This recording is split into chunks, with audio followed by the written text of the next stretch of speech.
அனைவருக்கும் வணக்கம். நான் உங்கள் ஜெயம் வேணுகோபால். 1 மினிட் ரூல் என்ற வரிசையில் நாம் இன்றைக்கி பார்க்கக்கூடிய தலைப்பு பணம்.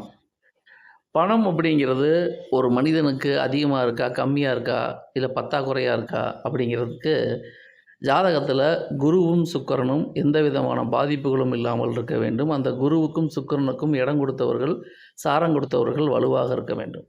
ஒருபோதும் குருவும் சுக்கிரனும் பாதிக்கப்படாமல் இருக்கணும். இது தவிர ஒரு ஜாதகத்தில் 2ஆம் அதிபதி எந்த விதத்திலும் பாதிப்பு இல்லாமல் இருந்து, 2ஆம் அதிபதிக்கு இடம் கொடுத்தவர், 2ஆம் அதிபதிக்கு சாரம் கொடுத்தவர்களும் வலுவாக இருந்து, அந்த 2ஆம் அதிபதிக்கும் லக்னாதிபதிக்கும் குருவுக்கும் சுக்கிரனுக்கும் 11ஆம் அதிபதி இந்த நால்வருக்குமே எந்த வகையிலாவது தொடர்பு ஏதோ ஒரு வகையில் வந்து கொண்டிருந்தால் பணம் என்பது இவரிடம் சேர்ந்து கொண்டே இருக்கும் அப்படிங்கிறது முழுக்க முழுக்க பொதுவான தகவல். காரணம் என்னென்னா, பணத்துக்கு கிரகிக்கக்கூடிய சூழல்கள் எல்லாமே ஒரு ஜாதகத்தில் கரெக்டாக இருந்தால் பணம் இருந்து கொண்டே இருக்கும். இவை பொதுவான தகவல். நன்றி, வணக்கம்.